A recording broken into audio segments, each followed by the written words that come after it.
Start. Anjali भी है क्या? हाय। अंजलि का है। हाय अंजलि, सब बच्चों से मिलना बाद में। ये अंजलि है, अपूर्वा की सिस्टर। नमस्कार, इलाहाबाद विश्वविद्यालय परिवार में आप सबका स्वागत है। आप लोग बहुत दिन से सुनना चाहते थे अपूर्वा त्रिपाठी को कि अपूर्वा त्रिपाठी की जर्नी कैसी रही। सारे जो 55,000 लोग इस पेज पे हैं, आप लोग ज़रूर सुनें, इनको ज़रूर जानने की कोशिश करें। अपूर्वा की जर्नी में महत्वपूर्ण तत्व ये है कि जिस शहर में 150-200 कोचिंग चला करती हैं और ज़ीरो परिणाम देती हैं, उस शहर में सेल्फ स्टडी करके अपूर्वा ने यह उपलब्धि प्राप्त की है। शायद जो शिक्षा का एक बाज़ारीकरण चल रहा है, उस शिक्षा के बाज़ारीकरण में अपूर्वा की सफलता बहुत योगदान देगी। बात पैसे से ज़्यादा समय की बर्बादी की होती है। कई बार जब अपूर्वा से मैं इंटरेक्शन करता था, बोलती थी सर मैं कमरे से बाहर नहीं निकलती हूँ। यह भी यह लाइन ये बताती है कि कैसे आप कमरे में रहकर ज़्यादा से ज़्यादा सफलता प्राप्त कर सकते हैं। तो अपूर्वा का इस विश्वविद्यालय परिवार पेज पे स्वागत होना चाहिए। अपूर्वा तो विश्वविद्यालय की पढ़ी नहीं है, यह HBTI कानपुर से पढ़ के आई है। हाँ, छत्रपति शिवाजी साहू जी महाराज है। अपूर्वा के साथ पिताजी इलाहाबाद विश्वविद्यालय के पढ़े होंगे, वो इंजीनियर हैं, यहीं शहर में काम करते हैं। अपूर्वा के साथ उनकी माँ भी आई हैं, उनकी छोटी बहन भी आई है। तो अपूर्वा का हम लोग स्वागत करते हैं और फिर अपूर्वा की बात सुनने की कोशिश करते हैं। आप लोग चैट पे सवाल लिखिएगा, आपके सवालों का जवाब देगी। हाँ हाँ, एकता अपूर्वा का स्वागत करिए संस्थान में।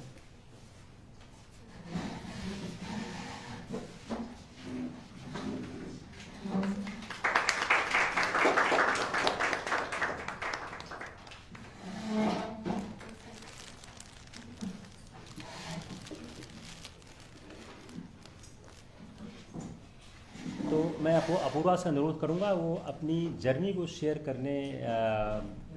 करे, खासकर उसको शेयर करने की शुरू करें जब उसने अपना पढ़ना आरंभ किया था। और मैं बहुत ज़्यादा अपूर्वा को सुनना खुद मैं भी चाहता हूं, क्योंकि मेरा इस कॉमर्शियल कोचिंग में खुद भी कोई यकीन नहीं है। और मैं हमेशा ये कहता हूं, ये कोचिंग जो हैं असफलता को सुनिश्चित करती हैं, सफलता को नहीं करती हैं। अगर आपने इन कोचिंग्स को ज्वाइन किया तो आप अगर हो सकते हो तो ही नहीं होगे। उसका कारण क्या है? न उनको IAS के पैटर्न की समझ है, न वो IAS की तरफ पढ़ाया करते हैं। और शायद अपूर्वा को इसका एहसास ज़रूर रहा होगा, इसलिए इसने किसी कोचिंग की तरफ रुख नहीं किया और खुद से पढ़ने की कोशिश की। Apurva Tripathi. Thank you so much sir. मेरा नाम अपूर्वा त्रिपाठी है। इस साल सिविल सर्विस एग्ज़ामिनेशन में मेरा सेकेंड अटैम्प्ट था, जिसमें मेरी 68 रैंक आई है। मैं प्रयागराज की रहने वाली हूँ और मैंने यहीं से एग्ज़ाम की प्रिपरेशन करी थी। इसके पहले मैंने PCS में भी 2 एग्ज़ाम दिए थे, 2019 और 20 में, जिसमें मेरा सिलेक्शन हो गया था। तो एग्ज़ाम का ये पूरा जो प्रोसेस था वो 2018 से स्टार्ट हुआ है, जब मेरा ग्रेजुएशन कंप्लीट हो गया था CSJM यूनिवर्सिटी कानपुर में। उसके बाद मैं घर पे आ गई थी। फिर अगस्त 2018 से मैंने प्रॉपर सिविल सर्विसेज के लिए पढ़ना शुरू किया था। 2019 में मैंने फर्स्ट अटेम्प्ट दिया था, जिसमें मेरा प्रीलिम्स क्लियर हो गया था, बट मेरा मेंस क्लियर नहीं हुआ था। मेरे 735 मार्क्स थे, कट ऑफ was 751।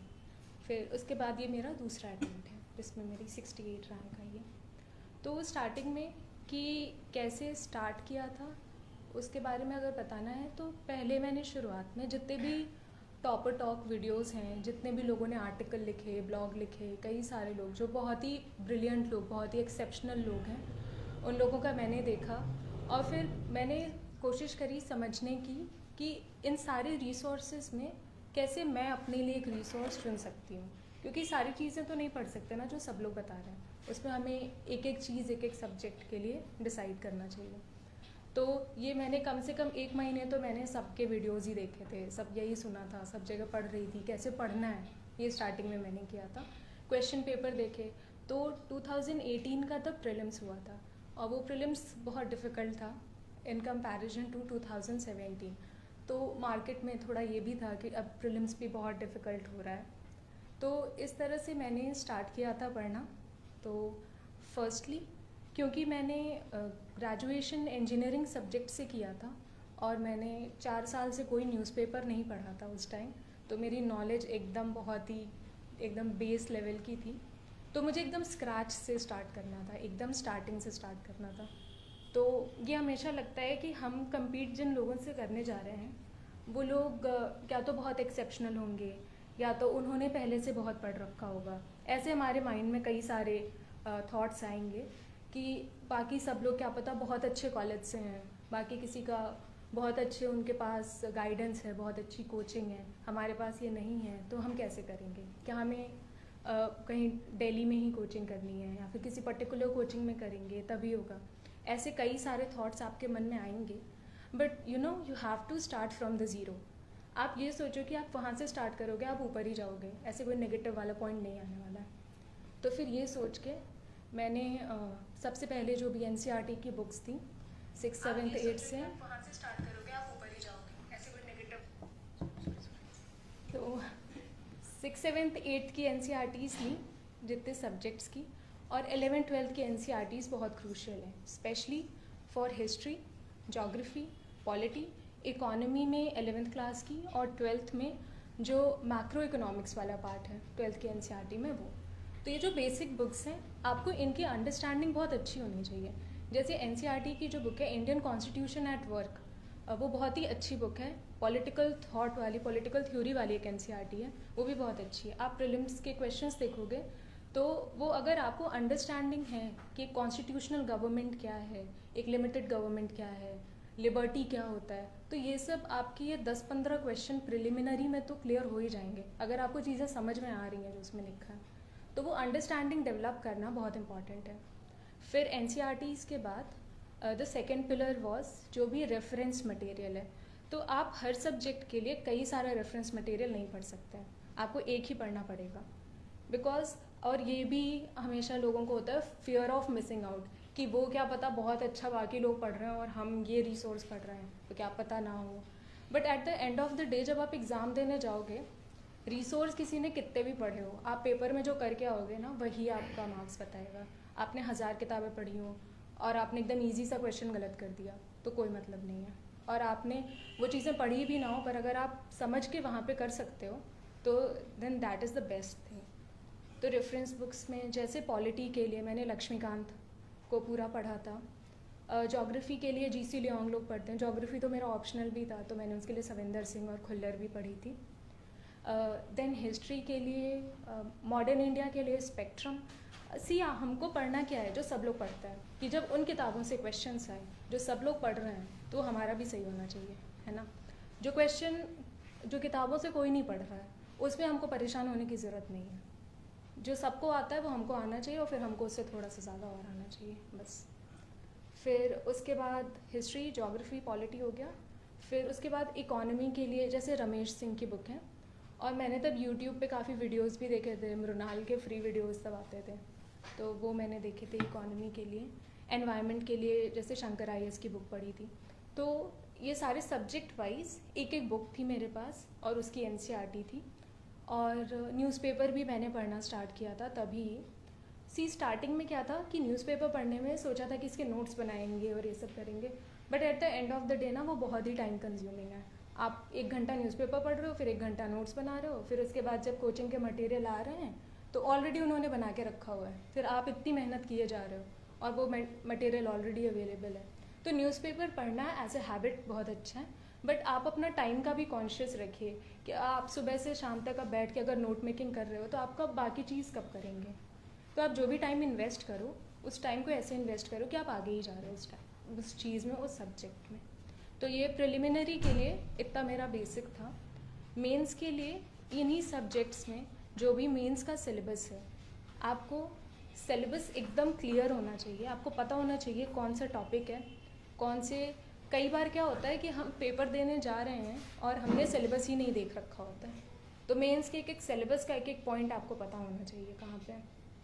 जैसे GS 4 के लिए कई सारी किताबें हैं एथिक्स के लिए, बट यू हैव टू सी कि वो टॉपिक्स कवर कर रही हैं कि नहीं। आपको टॉपिक कवर करना है, फिर उस पर बिल्ड करना है। GS 3 के लिए मोस्टली करंट अफेयर्स से ही होता है, GS 3 और GS 2। बट अगर आप क्वेश्चन पेपर देखोगे तो करंट अफेयर्स तो है ही, but they are not asking current affairs कि आप ये इवेंट बताओ, ये क्या हो रहा है ये बताओ। वो आपसे बैकग्राउंड पूछ रहे हैं उस चीज़ का। तो आपने रेफरेंस बुक्स में या न्यूज़पेपर में वो अंडरस्टैंडिंग आपने डेवलप आपके अंदर होनी चाहिए, तब आप वो क्वेश्चंस को अटेम्प्ट कर सकते हो। तो ये GS3 का है। GS1 is mostly static in nature, क्योंकि हिस्ट्री है, जोग्राफी है, सोसाइटी है, ये सारे टॉपिक्स जो हैं वो स्टैटिक इन नेचर है। तो आपने जो प्रीलिम्स में पढ़ रखा है वो GS1 आपका उससे कवर करेगा most of the time.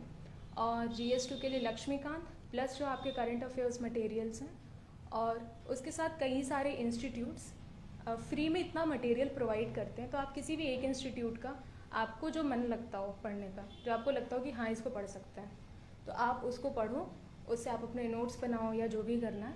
Newspaper आप पढ़ते रहो एज ए हैबिट डेवलप करने के लिए, समझने के लिए चीज़ों को, क्योंकि ऐसे आप सीधे कोई कोचिंग की मैगजीन उठा के देखोगे ना तो वो बहुत लगेगा कि अच्छा ये फैक्ट लिखा है, ये फैक्ट लिखा है, बैकग्राउंड तो आपको पता ही नहीं है कि क्यों ये न्यूज़ हम पढ़ रहे हैं। तो न्यूज़पेपर से वो डेवलप होगा, आपका इंटरेस्ट डेवलप होगा। तो ये सब है। तो ये आपका हो गया, ये फाउंडेशन है, ये तो मतलब करना ही है। नेक्स्ट आता है प्रीलिम्स के लिए आपको क्वेश्चंस की प्रैक्टिस करना बहुत बहुत इम्पॉर्टेंट है ना। अगर मैंने एक चैप्टर पढ़ रखा है लक्ष्मीकांत का, अगर स्टार्टिंग का जो भी चैप्टर्स हैं उसमें कॉन्स्टिट्यूशन से रिलेटेड ये भी, जब मैं उसके क्वेश्चंस लगाऊंगी और जब मेरे वो आंसर्स गलत होंगे तब मुझे पता चलेगा कि मैंने ढंग से नहीं पढ़ा है। तो you will have to read between the lines.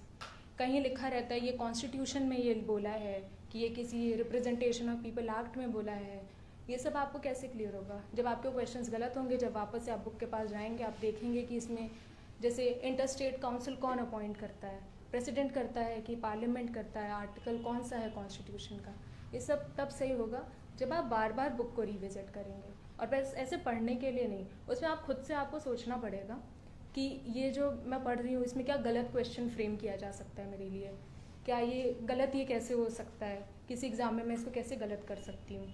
इस तरह से आपको सोचना पड़ेगा मटेरियल दोबारा पढ़ने के लिए। कोई लिमिट नहीं है कि आप कितनी बार लक्ष्मीकांत या स्पेक्ट्रम या ये सब पढ़ सकते हो, बहुत लोग पढ़ते हैं, लेकिन आपको ऐसे पढ़ना है कि आपके सवाल नहीं गलत होने चाहिए उन किताबों से।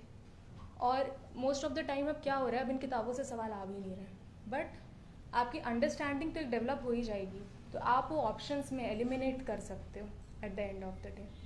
तो प्रीलिम्स में ज़्यादा से ज़्यादा ये बेस अपना स्ट्रॉन्ग रखिए, फिर ज़्यादा से ज़्यादा क्वेश्चंस लगाइए, क्वेश्चंस जब गलत हों तो वापस से अपना बेस पढ़िए। और मटेरियल्स की कोई कमी नहीं है, फ्री में इतने मटेरियल, इतने टेस्ट, सब कुछ है, but you have to realise कि आप एक लिमिटेड मटेरियल ही पढ़ो और उसको आप रिवाइज़ करो, उसको अंडरस्टैंड करो, ये बहुत इंपॉर्टेंट है। बाद में जब आप बहुत क्वेश्चन लगा लोगे तो जो पेपर 2 घंटे का होता है, मुझे ऐसे तो 1 आवर ही लगता है उसको सॉल्व करने में पेपर, और 1 आवर बाद में सॉल्यूशन पढ़ने में। ऐसे 4-4 घंटे लगते हैं स्टार्टिंग में सॉल्यूशन पढ़ने में किसी पेपर के, बट अगर आपकी प्रैक्टिस रहेगी ना तो आप ये टाइम लिमिट लेके चलो, नहीं 1 घंटे में हमको इसके सॉल्यूशन देख के कंप्लीट करना। ये नहीं कि टेस्ट दे दिया सॉल्यूशन से हमको कोई मतलब नहीं है, वो भी पढ़ो, उसको समझो और नेक्स्ट टेस्ट में फिर उसको अप्लाई करो। तो प्रिलिमिनरी के लिए test is the most important thing. And then if you are coming to mains, तो मेंस में क्या है, मोस्टली गलती क्या होती है कि क्वेश्चन में कुछ और पूछ रहा है, हम लिख कुछ और रहे हैं, फिर हम एक्सपेक्ट कर रहे हैं कि हमने इतना सारा लिख दिया, हमको मार्क्स क्यों नहीं मिले, because the question is not asking what you are writing. तो ये बहुत ज़रूरी है कि क्वेश्चन को अच्छे से समझना। अब जैसे क्वेश्चन आया था पर्शियन लिटरेचर का, अब उसमें अगर आप अरबिक लिटरेचर लिख रहे हो फिर एक्सपेक्ट कर रहे हो कि आपको एग्जामिनर ने नंबर नहीं दिए, तो कैसे देगा। आप क्वेश्चन तो ढंग से पढ़ो। फिर उसके बाद जैसे पैसिफिक रिंग ऑफ फायर, सोचो इतना इजी क्वेश्चन आते हैं, वो भी मेरा वो जल्दी गलत पढ़ने में मैंने उसको ध्यान से नहीं पढ़ा इस साल के पेपर में, वो मैंने उसमें थोड़ा गलत लिख दिया, और वो मैं जब एक पेज मेरा कंप्लीट हो गया तब मैंने उसको ध्यान से पढ़ा, तो बाकी एक पेज में फिर मैंने उसको कट करके फिर छोटे छोटे में सही से लिखा। तो क्वेश्चन पढ़ना बहुत इंपॉर्टेंट है एग्ज़ाम सेटिंग में, क्योंकि अब क्वेश्चन जो आ रहे हैं GS2 का स्पेशली जो पेपर था बहुत ही एनालिटिकल टाइप का था इस बार का। जैसे उन्होंने क्वाड के बारे में क्वेश्चन पूछा था कि क्या ये सिक्योरिटी ग्रुपिंग है या फिर क्या है। फिर एक क्वेश्चन आया था कि जो बाहर इंडिया के लोग रहते हैं, जैसे इंडियन डायस्पोरा है, तो इंडिया के रिलेशंस उन कंट्रीज़ के साथ वो कैसे इन्फ्लुएंस करते हैं, इंडिया की फॉरेन पॉलिसी कैसे इन्फ्लुएंस करते हैं। तो आपको अंडरस्टैंडिंग होना पेपर की बहुत ज़रूरी है। और ये तभी डेवलप होगी जब आपने पढ़ते वक्त चीज़ें सोची हैं। याद करने की सब चीज़ कोशिश मत करिए, नहीं कर पाएंगे आप। आपको मन लगेगा उसमें, इंटरेस्ट आएगा, तो you can carry forward it. आप सोचो कि आज बैठ के हम 100 पेज याद करेंगे तो कुछ याद नहीं होगा, कुछ समझ नहीं आएगा, वो क्वेश्चन आएगा तो लिख भी नहीं पाएंगे। तो थोड़ा अंडरस्टैंडिंग वगैरह करके डेवलप करो, बिकॉज मेंस में मैंने नोटिस किया, जो मैंने फर्स्ट पेपर दिया था, अभी इस पेपर के मार्क्स तो नहीं आए हैं बट थोड़े बेटर तो आए ही होंगे उससे कि सिलेक्शन हुआ है। तो उसमें और इसमें ये डिफरेंस था कि उसमें मैंने जो आंसर्स लिखे थे बहुत ही मैकेनिकल नेचर के। वो पूछ रहा है कुछ तो मैं लिख रही हूँ एडवांटेज डिसएडवांटेज दिस दैट। मेरा आर्ग्यूमेंट कहाँ है, मैं कहाँ एक्सप्लेन कर रही हूँ, कहाँ मैं उसके लिए पॉइंट्स दे रही हूँ, उसके फेवर में अगेंस्ट में। ये सब चीज़ें आपको लिखनी पड़ेंगी कि कोई आपका आंसर देखे तो ये समझे कि हाँ क्वेश्चन को ही ध्यान में रख के लिखा गया, ये नहीं कि जो हमको आता था वो हमने लिख दिया। तो इस तरह से आपको मेंस का करना है। मेंस में GS1 mostly static, GS2 GS3 prelims का जो बेसिक मटेरियल है वो, उसके ऊपर आपको जो भी टॉपिक लिखे हैं सिलेबस में, उसके लिए आपकी अंडरस्टैंडिंग, आपको इंटरनेट से सारे रिसोर्सेज मिल जाएंगे, उसको पढ़िए, अपनी एक थिंकिंग कैपेसिटी उस पर डेवलप करिए। और GS4 में क्या है कि आपको एग्जाम्पल्स वगैरह बहुत अच्छे से आने चाहिए, आपको पर्सनालिटीज़ के बारे में पता होना चाहिए जिनको आप एज एन एग्जाम्पल यूज़ कर सको, क्योंकि इस बार GS4 की केस स्टडीज़ काफ़ी इंटरेस्टिंग आई थी और जो भी कंटेम्प्रेरी हैं उनसे अलग थी। तो थोड़ा सा ऑन द स्पॉट थिंकिंग की रिक्वायरमेंट थी GS4 के केस स्टडीज़ में। तो इससे ये दिखाता है कि पेपर का जो नेचर है वो इवॉल्व होगा, हर साल होगा। आप ये सोच के जाओ अब हमने ये सब पढ़ लिया, अगला प्रीलिम्स भी अगला मेंस भी इसी तरह आएगा, नहीं आएगा। तो आपको क्या करना है, आपके पास यही है कि आप अपना पूरा सिलेबस तैयार रखो, आपको चीज़ों की समझ होनी चाहिए। पेपर कोई भी आए, पैटर्न कोई भी आए, कुछ भी चेंज हो, आपको वहाँ पे चीज़ें करने आना चाहिए बस। तो इस तरह से आप मोस्टली ऐसे कर सकते हैं। और अगर कोई क्वेश्चंस हो तो आप पूछ सकते इंटरव्यू। हैं। यस, इंटरव्यू के लिए पहले तो इंटरव्यू का मेंस का रिज़ल्ट आया था 23 मार्च को। मैंने सर से उसी दिन कांटेक्ट किया था कि सर मुझे पता नहीं है मेंस मेरा कैसा हुआ है, मुझे तो ये लग रहा है कि पता नहीं होगा कि नहीं होगा, बट इंटरव्यू को मैं बहुत अच्छे से देना चाहती हूँ, बिकॉज इतना ज़्यादा 275 मार्क्स एकदम हल्के में तो नहीं कर सकते उसमें, और मेंस में प्रेडिक्ट नहीं कर सकते कि हमारा अभी जो सिलेक्शन हुआ है कितना हम कट ऑफ से ऊपर है। तो इंटरव्यू वॉज द थिंग कि नहीं अब चलो टाइम है तो इसको करते हैं। तो सर के साथ हमने रोज़ डिस्कशन किए करंट अफेयर्स टॉपिक्स पे, और बस करंट अफेयर्स टॉपिक्स पे नहीं, उनकी एक अंडरस्टैंडिंग डेवलप की उन इश्यूज़ पर कि वो क्या है, क्या उसके पीछे का बैकग्राउंड है। हमको बस फैक्ट्स नहीं देने हैं वहाँ पे कि हमने ये 1 2 3 ये बोल दिया, ये डेटा दे दिया, ये फिगर दे दिया। जब हम किसी को अपना आंसर बताएं तो उनको समझ में आए that they are coming from a background, कि इनको इस चीज़ की समझ है। और हमारे आंसर में एक डायमेंशन होना चाहिए, कई सारे डायमेंशन होने चाहिए, और उन डायमेंशंस में डेप्थ होनी चाहिए। Otherwise all the answers will look very superficial, कि इनको बस सरफेस नॉलेज है, ऊपर ऊपर से पढ़ लिया इन्होंने, कोई आपसे काउंटर क्वेश्चन करे तो हम बता नहीं पा रहे हैं क्योंकि हमने तो बस ऊपर हेडिंग पढ़ ली न्यूज़पेपर की। तो इसमें सर ने बहुत हेल्प करी चीज़ों को समझने के लिए कि एग्जैक्टली क्या है। जैसे हम लोगों ने कई टॉपिक्स पे डाव से रिलेटेड, डाव क्योंकि क्रूशल पार्ट है इंटरव्यू का, तो उसमें सर ने और मैंने एक एक पार्ट डाव पे डिस्कस किया। जो मैंने हॉबीज़ लिख रखी थी, जो स्पोर्ट्स का मैंने लिख रखा था, कि अगर कोई मुझसे क्वेश्चन पूछे तो मेरे आंसर क्या हैं, और वो आंसर्स को और रिफ़ाइन करना। उसमें कभी कभी क्या होता है ना, हम जो आंसर देते हैं वो हमारे खुद के आंसर भी नहीं होते हैं, हम बस दे रहे हैं क्योंकि मोस्टली लोग ऐसे ही आंसर बोलते हैं तो हम भी दे रहे हैं। बट अपने आप को इंट्रोस्पेक्ट करना पड़ेगा, थोड़ा सा रिफ्लेक्ट करना पड़ेगा अपने लाइफ पर, फिर उसके बाद आंसर देंगे तो हमारे अपने आंसर्स होंगे। तो यहाँ पे सर ने ये जो प्रोसेस था ना, क्योंकि जब हम अकेले सोचते हैं तो हमको लगता है हम जो सोच रहे हैं एकदम वो बेस्ट सोच रहे हैं, लेकिन when you engage with a person जिसके पास आपसे ज़्यादा नॉलेज है, आपसे ज़्यादा अंडरस्टैंडिंग है, देन यू विल रियलाइज़ कि आपके नॉलेज में कितने लूप होल्स हैं, कितने कमी हैं। तो यहाँ पे काफ़ी हेल्प हुआ। फिर मैंने मेरे फ्रेंड्स थे उनके साथ भी हम लोग, सर के साथ अंडरस्टैंडिंग डेवलप हो गई थी, तो हम लोग ये सब टॉपिक्स पे काफ़ी टॉपिक्स हमने कवर किए थे। इनफैक्ट मार्च से लेके मेरा इंटरव्यू 5 अगस्त को था, उसके पहले का एक एक दिन का न्यूज़पेपर में जो भी एकदम क्रूशल टॉपिक थे वो सब हमने कवर किए, डाफ पूरा कवर किया। तो और सर ने 2 बार मॉक भी अरेंज कराया, वो भी काफ़ी अच्छा एक्सपीरियंस था इस सेंस में कि आप किसी भी सिचुएशन के लिए पहले से ही रेडी हो, कि आपने हर टाइप के क्वेश्चन फेस किए हैं, एकदम स्ट्रेस्ड इंटरव्यू फेस किया है, तो जब मेन इंटरव्यू होगा ना, तो वो आपको नॉर्मल सा ही लगेगा। कोई बहुत ये नहीं कि ये क्या हो गया, इंटरव्यू देने आए हैं और ये सब। So it was very normal, और बिल्कुल ऐसा नहीं लगा कि कुछ ऐसे वो कुछ स्ट्रेस दे रहे हैं या फिर वो सब। और ये सब स्मूथ इसलिए लगा ना, क्योंकि उतनी मेहनत की गई थी उस चीज़ के पीछे। वो 2-3 मॉक जो हुए, रोज जो डिस्कशन हुआ, हर पॉइंट पे एक काउंटर आर्ग्यूमेंट हुआ, तो इससे आपको अपने अंदर जो भी कमियां हैं, जो भी आपके आंसर्स जब आप बोल रहे हैं, जो भी कमियां हैं, वो सब आपको पता चल जाएगी। You will know your weaknesses, तो आप उस पर वर्क करोगे, तो जब मेन डे इंटरव्यू दोगे तो it will be very smooth, very normal. So यही था।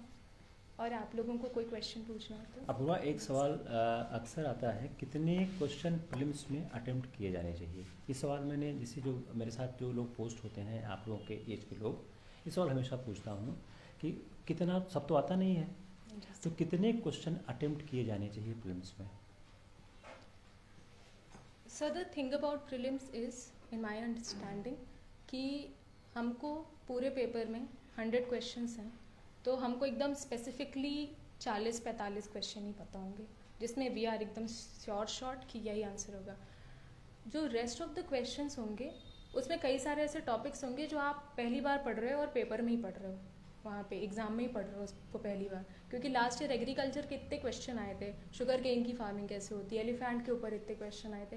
बट यू नो, जब आप उन ऑप्शंस को पढ़ोगे, they were easy to eliminate, they were easy to make calculated understanding. और ये आप ये नहीं कि हवा में आपने कोई भी ऑप्शन टिक कर दिया, क्योंकि आपकी एक नॉलेज है, आप उस नॉलेज के बेसिस पे रिस्क ले रहे हो। आप ऐसे नहीं कि बहुत रिस्क लेना है पेपर में। रिस्क लेने का आपके अंदर कॉन्फिडेंस तब आएगा जब आपने एक नॉलेज बेस सेटअप कर रखा है, आपको अंडरस्टैंडिंग है चीज़ों की। तो optimum amount of question attempt करना तो ये इंडिविजुअल बेसिस पे होगा। बट मैंने 2019 के प्रिलिमिनरी में अराउंड 92 क्वेश्चंस अटेम्प्ट किए थे, और 2020 में मैंने 93 क्वेश्चंस अटेम्प्ट किए थे। 2019 का तो रिज़ल्ट आ गया था, तो उसमें 111 मार्क्स आए थे।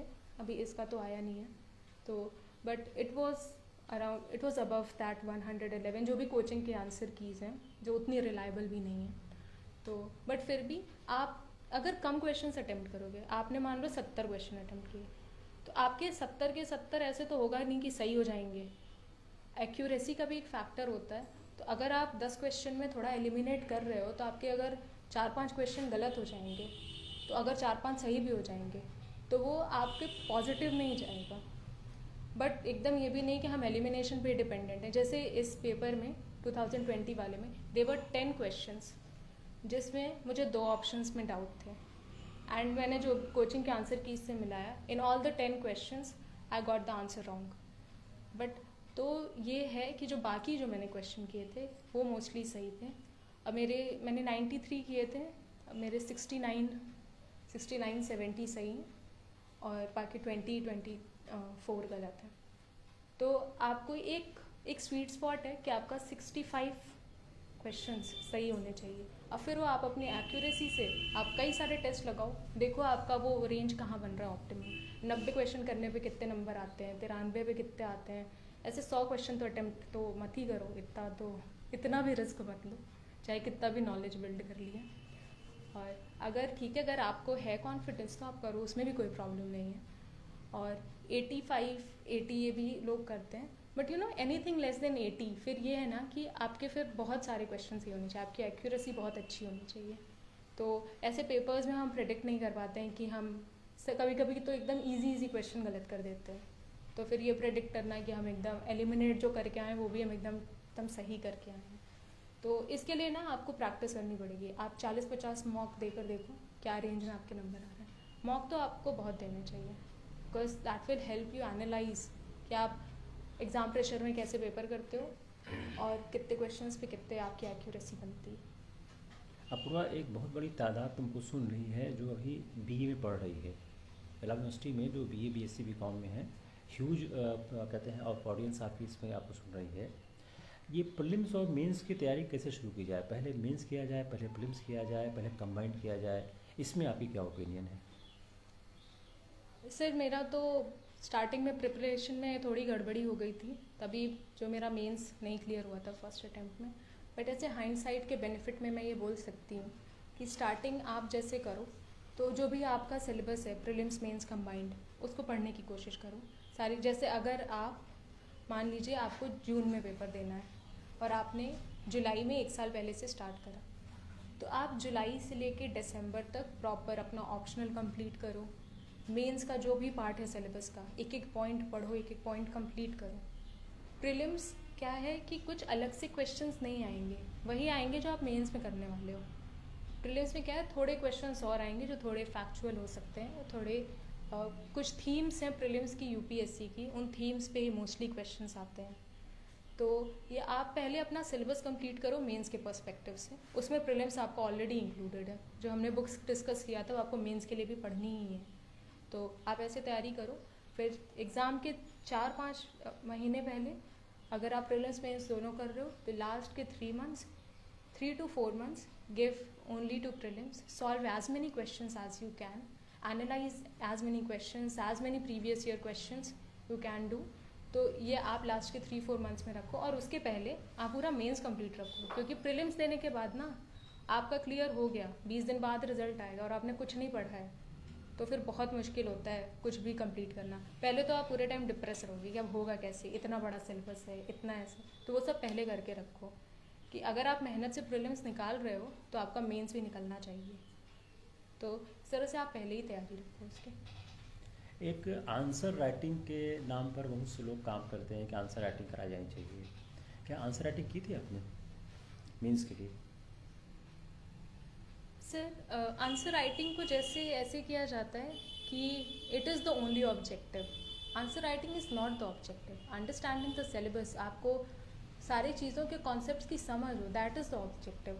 और वो कहते हैं ना कि जब आप किसी चीज़ को ऐसे बस मेजर बना के काम करते हो तो जो उसका जो मेन एलिमेंट रहता है वो मिस हो जाता है।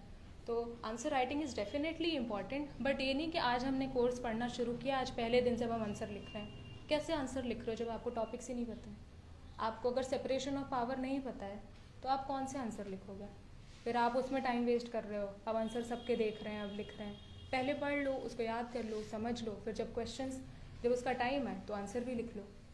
आंसर प्रैक्टिस मेन इंपॉर्टेंट है कि आप टाइम लिमिट में पेपर कंप्लीट कर पा रहे हो कि नहीं कर पा रहे हो, ये है आंसर का मेन। और ये है कि क्वेश्चंस अगर दिख रहे हैं तो आपको फ्रेम करने में कैसा लग रहा है।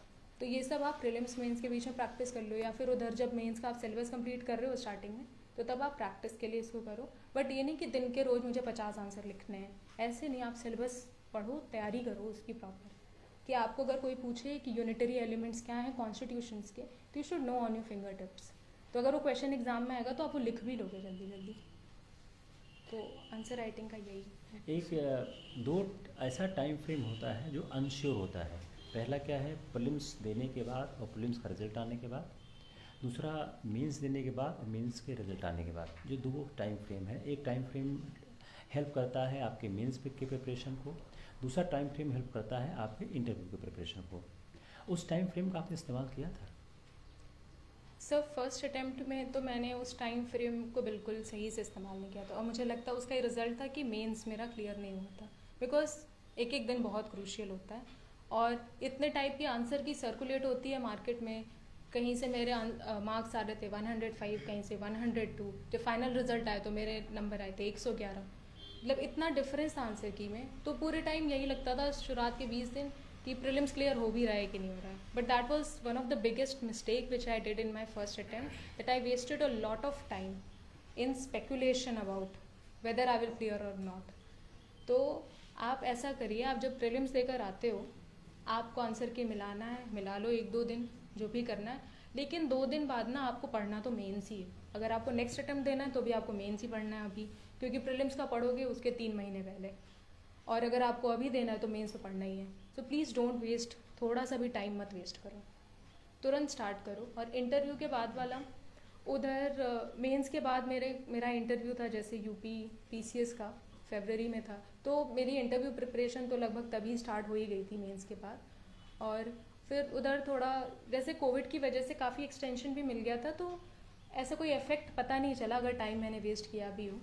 एकदम मेरा पास में होता तो क्या पता टाइम वेस्ट करने का ज़्यादा इफेक्ट पता चलता। तो ऐसे तो स्मूथली हो गया था because of time, because of Covid extension. किसी पर कोई सवाल है? नोट्स मेकिंग के लिए हाँ। से नोट्स बनाया तो उनका सवाल ये है कि हम नोट्स मेकिंग कैसे बनाएं। तो आप इसको पूरा, मैं इसको रीफ्रेम करता हूँ सवाल इनका कि पहला क्या नोट्स क्या बनाया जाना चाहिए, दूसरा नोट्स कैसे बनाना चाहिए, तीसरा नोट्स में एनसीईआरटी का भी हेल्प लेना चाहिए या सिर्फ डायरेक्ट एडवांस बुक्स से नोट्स बनाना चाहिए। ठीक है, ये सवाल ना है? आवाज़ आएगी, बंद हो चलो इसी। जहाँ तक नोट मेकिंग का क्वेश्चन है तो बहुत सारे लोग बहुत अच्छे से नोट्स बनाते हैं, बहुत ही कॉम्प्रिहेंसिव नोट्स बनाते हैं और वो उनको काफ़ी हेल्प करता है। इस चीज़ में मैं थोड़ा लैग करी हूँ नोट मेकिंग में, बिकॉज मुझे बहुत ऐसा लगता था कि बहुत मेहनत करनी पड़ेगी नोट्स बनाने में। तो मुझे लगता था इतना टाइम जो मैं लिखूँगी उतना टाइम मैं उसको याद ही कर लूँ तो वो मेरा काम पूरा हो जाएगा। और कभी कभी तो जब मैं जल्दी जल्दी पढ़ती तो अंडरलाइन करने में भी मुझे लगता था कि अभी इसमें बहुत टाइम जाने वाला है, तो वहाँ मैं स्टार बना लेती थी, चलो यहाँ से यहाँ पढ़ना है, अब बैठ के उसको कलर कर रहे हैं 4 घंटे। तो उसमें चीज़ें जल्दी जल्दी करने की कोशिश करो। नोट मेकिंग बहुत फ़ायदा करता है। अगर आपने कोर्स कंप्लीट कर लिया, अब आपको किताबें नहीं पढ़नी, आपको बस अपने नोट्स पढ़ना है। तो अगर नोट्स भी बनाओ तो ये नहीं कि आप पूरा का पूरा कंटेंट अपने में कॉपी कर रहे हो। बहुत ही शॉर्ट, बहुत ही क्रिस्प और एकदम काम के नोट्स बनाओ। और नोट्स पहली ही रीडिंग के बाद मत बनाने लगो कि आज हम पहली बार किताब पढ़ रहे हैं और आज ही हमने नोट्स बनाने शुरू करो। किताब को 2-3 बार पढ़ो। जब तीसरी चौथी बार पढ़ोगे तो समझ में आएगा कि कितनी चीज़ें तो आपको पहले से ही अब इसमें समझ में आ गई हैं, उसको लिखने की ज़रूरत नहीं है। कुछ चीज़ें तो आपके माइंड में भी रहेंगी ना। तो आपको जो एकदम क्रूशियल चीज़ें लगे उनको आप लिखो एकदम अच्छे से अरेंज करके कि आपको बाद में हेल्प करे।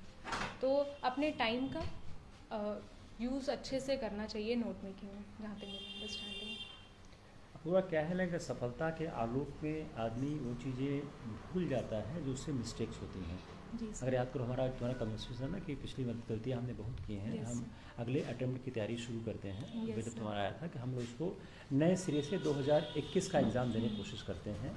उस समय हम लोगों ने बड़ी डिस्कशन की थी, अपनी अपनी मिस्टेक्स क्या हुई हैं। आपने बहुत मिस्टेक बताई थी। अब आज क्या है, उस मिस्टेक्स का कोई खैरख्वाह नहीं रह गया, चूँकि सफलता हर चीज़ को समाप्त कर देती है। लेकिन एज एन एस्पायरेंट अपने को वो समझना चाहिए। जी सर। तो मैं आपको वो समझना चाहता हूँ कि मुझसे यह मिस्टेक हुई थी, शायद मैं न करती तो 60 या मेरी रैंक 50 होती, 30 होती, 20 होती, 10 होती, या मैं अगले साल एग्ज़ाम देती तो मैं यह अपने को रेक्टिफाई करती। मैं कहता हूँ आपकी सारी सफलता के पीछे एक इस ब्लैक स्पॉट है जो इतनी बड़ी दूधिया प्रकाश में छिप गया है। तो आप ज़रा उसको समझने की कोशिश करो। सर डेफिनेटली वो ब्लैक स्पॉट तो है ही, छिपा है कि नहीं पता नहीं, बट बहुत बड़ा ब्लैक स्पॉट है पूरे प्रिपरेशन में।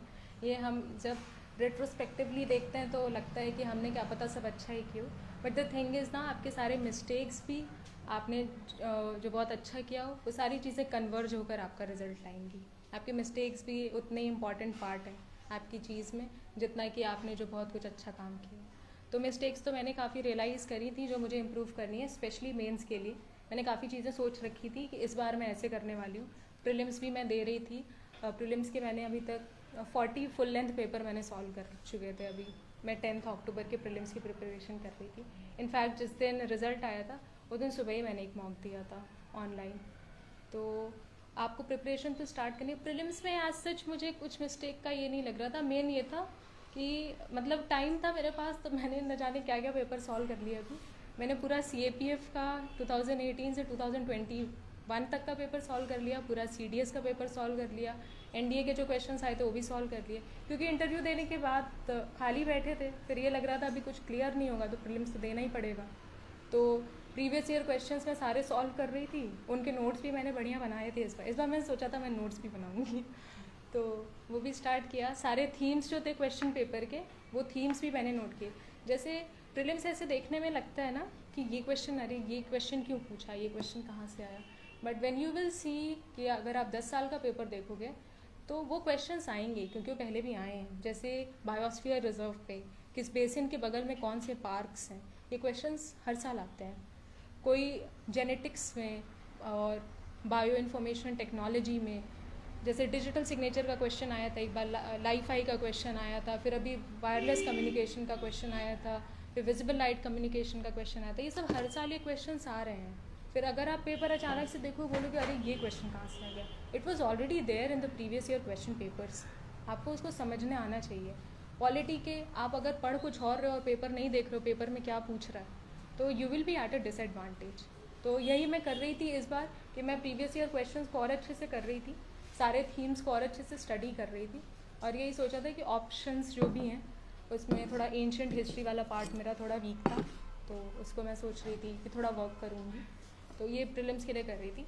मेंस के लिए ज्योग्राफी से मेरा थोड़ा कॉम्प्लेक्स रिलेशनशिप रहा है। ज्योग्राफी से मैं काफ़ी कम मार्क्स आए थे फर्स्ट अटैम्प्ट में, और अभी तो सेकेंड अटैम्प्ट का आया नहीं है result, but I was thinking कि ज्योग्राफी के लिए प्रॉपर मैंने डाउन टू अर्थ जो वेबसाइट है उस पर न्यूज़ आर्टिकल्स आते हैं, तो मैंने 2-3 महीने के उसके शॉर्ट नोट्स भी बनाए थे। इस बार ऑनलाइन ही बनाए थे मैंने नोट्स, तो हर एक टॉपिक के लिए कि जब क्वेश्चन आएगा तो केस स्टडी में ये लिख देंगे, केस स्टडी में ये लिखेंगे। और मेंस के लिए मेरा ये था GS 1 to GS 4 के लिए कि एक बार बहुत अच्छे से सारी बुक्स को रिवाइज़ करेंगे जो प्रीलिम्स के लिए पढ़ी है, और उसके बाद पेपर की लिखने की स्पीड मैं थोड़ी बढ़ाऊँगी। क्योंकि मेरा पेपर क्या होता था, लास्ट का जब मैं क्वेश्चन लिखती थी तो मेरा आधा ही हो पाता था। जैसे अगर 3 पेजेस मिले हैं क्वेश्चन का आंसर बुकलेट में, तो मेरा 1-1.5 पेज ही हो पाता था। तो मैंने सोचा था इस बार लिखने की स्पीड भी बढ़िया करनी है, तो ये सब मैंने काफ़ी चीज़ें सोच रखी थी अपने नेक्स्ट अटैम्प्ट के लिए।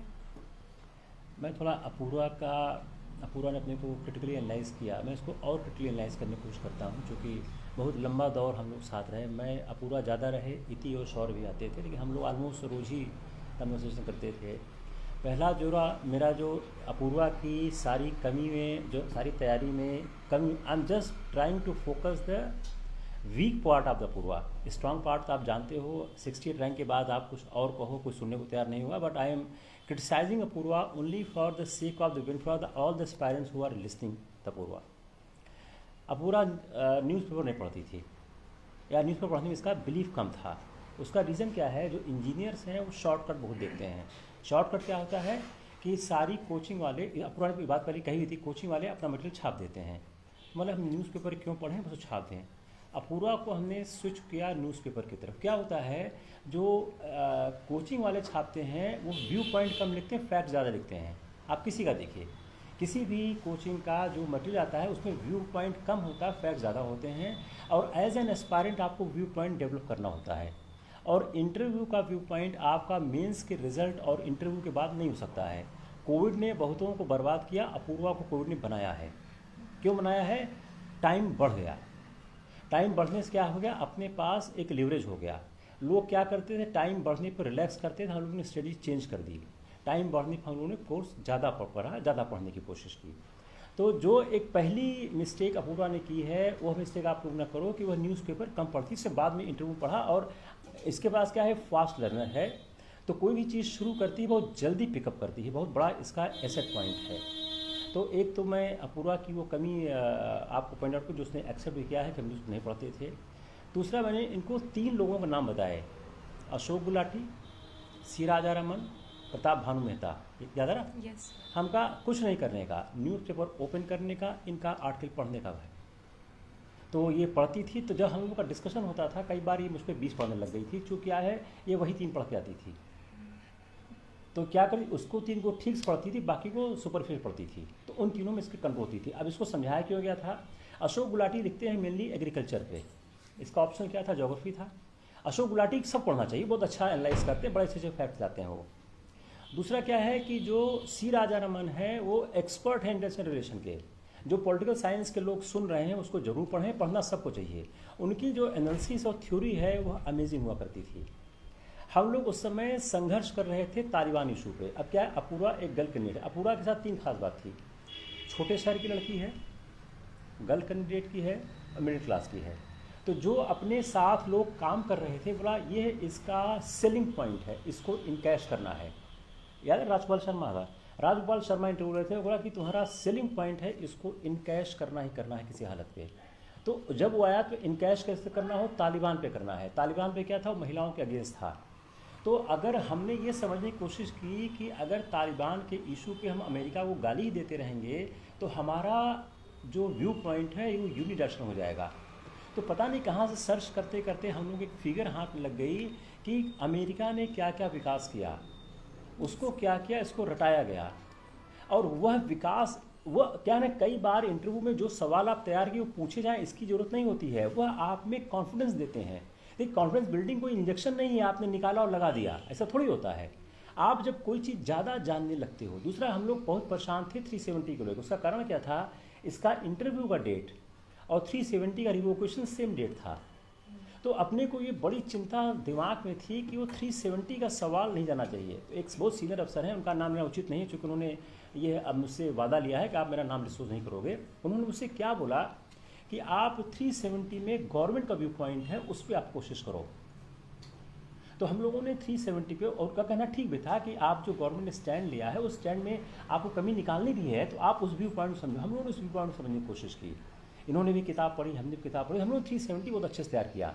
इन सब सवालों के तैयार होने के बाद फिर क्या हुआ, मैं लगातार उनसे बात करता था कि सर और क्या किया जाए। इनके इंटरव्यू के 8 दिन पहले कहा कि अब उसको आप स्विच ओवर करो टुवर्ड्स न्यूज़पेपर। तो क्या होता था, सुबह 5 न्यूज़पेपर आइडेंटिफाई हुए, Indian express, Hindu, financial express और कौन था, इकोनॉमिक टाइम, बिजनेस स्टैंडर्ड, हाँ 5 आइडेंटिफाई हुए। तो ये हुआ कि 5 पेपर ये नहीं पढ़ेंगी, उस 5 पेपर के टॉपिक पढ़ेंगे। I am very grateful to that person. वो खुद भी हमको टॉपिक्स ईयरमार्क करते थे, मैं भी करता, वो भी करते। तो 2 आदमी इसको करते तो वो अपना तैयार करती थी। तो लास्ट के टाइम तक न्यूज़पेपर से इतनी ज़्यादा इसको इंटरेस्ट आ गया था कि व्हाट आई एम गेजिंग, कि इसका न्यूज़ में इंटरेस्ट बहुत आ गया था। तो मैं इस सारी कहानी से बता रहा हूँ कि अपूर्वा की पर्सनालिटी में एक कमी थी जो उसने रेक्टिफाई की फॉर द इंटरव्यू। अगर वो मेंस में करती तो 20-30 रैंक का इजाफा होता। मैं क्यों बोल रहा हूँ कि जो न्यूज़पेपर है वो कई बार व्यू पॉइंट को कई पार्ट से एनालाइज कर देते हैं, और अगर आप वो पढ़ लेते हो तो एग्जामिनेशन हॉल में बहुत हेल्प होता है। I don't know what's opinion Apurva has, but I am giving my opinion why newspaper need to grade. यह अपूर्वा के साथ एक माइनस पॉइंट था इसकी पूरी प्रिपरेशन में, और उसको अगर शायद रेक्टिफाई, अगर 2021 का एग्ज़ाम हम लोग साथ देती तो मुझे पूरा विश्वास था वो होता। और मैं एक बात और शेयर करूँगा, द टारगेट डे 1 से टारगेट था अंडर 50। अपूर्वा मुझको अप्रोच की 23rd को, 24th को ये डिसीजन हो गया था कि अपने को करना क्या है, टॉप 50 करना है। ये हमेशा बोलते सर टॉप 50 कैसे होगा, मगर क्यों नहीं होगा। तो हम लोगों का जो 275 मार्क्स है इस पर काम करने की कोशिश करते हैं। ईश्वर बहुत दयालु है, बहुत कृपालु है, उसने टॉप 50 नहीं दिया, लेकिन टॉप 50 जो देना चाहता था वो उन्होंने दे दिया। I don't know what's Apurva opinion in this aspect, because I want to share the behind screen story also. वो ज़्यादा फ़ायदा करेगी आप लोगों को, रादर देन कि आप इस बात से मिसमराइज हो जाओ कि पूरा 68 है, उसका कमरे में फ़ोटो चिपका लो, उससे कोई फ़ायदा नहीं होगा। आप उस फोटो के पीछे का संघर्ष समझने को, देखिए बहुत छोटा रिजल्ट है, 68 पूरा त्रिपाठी कुछ नहीं है। आप न्यूज़पेपर खोलो, एक छोटी सी चीज़ है, 4-5-6 शब्द में है, उस 5-6 शब्द के पीछे का संघर्ष है वो समझने की कोशिश करनी चाहिए।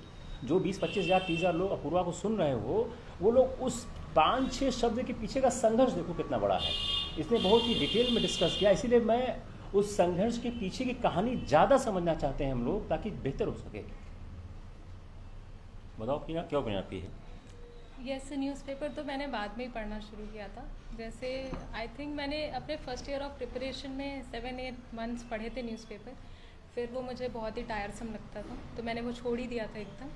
और वो मैंने पिकअप किया अप्रैल में, वो भी सर को फिर बार मुझे 1-2 बार बोलना भी पड़ा कि तुम्हारा क्या अंडरस्टैंडिंग है इशू पे। तो मुझे टॉपिक्स, जैसे सर क्वेश्चन पूछ रहे हैं तो मैं बहुत ही यूनिडायमेंशनल सा एक लाइन का आंसर दे रही हूँ।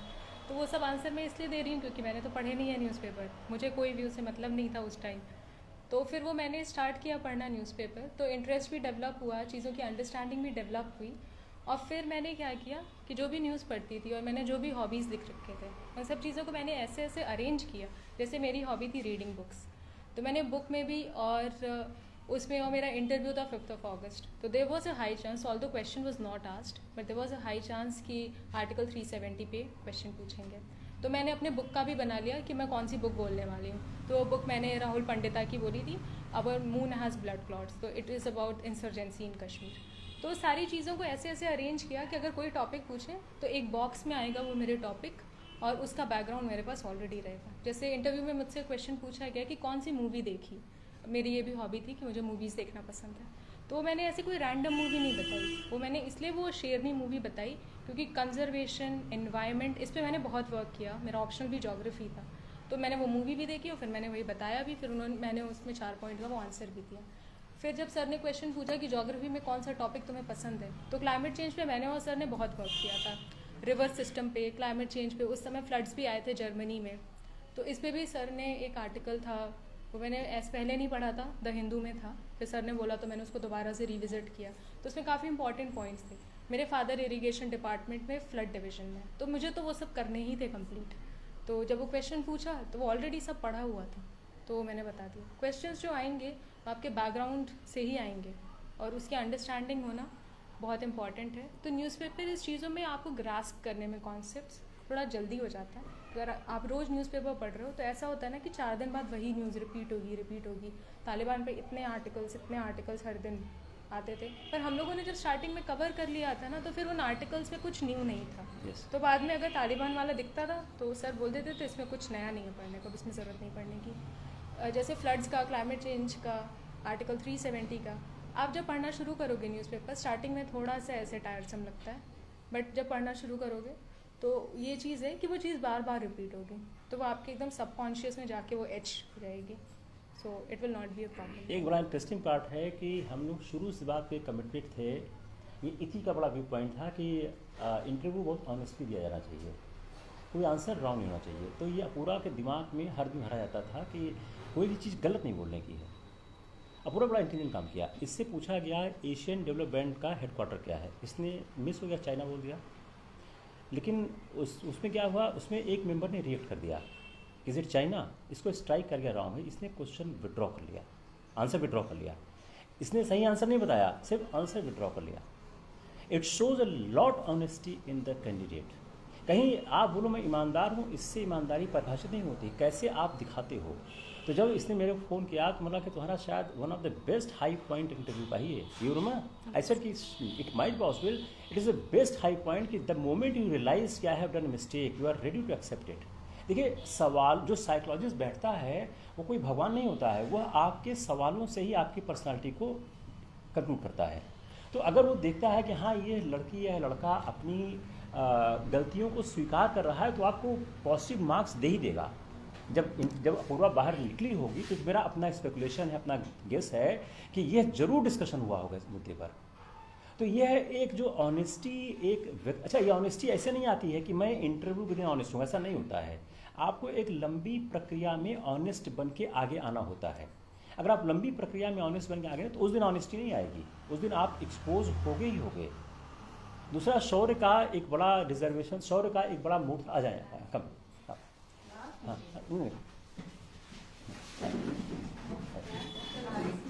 नहीं, बैठ जाए, चलो। देखिए आपको सुनने वाले कितने हो गए, चलिए बैठ जाए।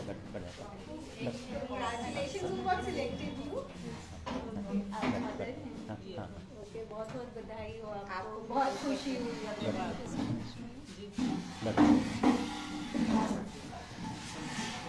तो शौर्य का एक व्यू पॉइंट था कि सर क्वेश्चन को प्लांट किया जाए।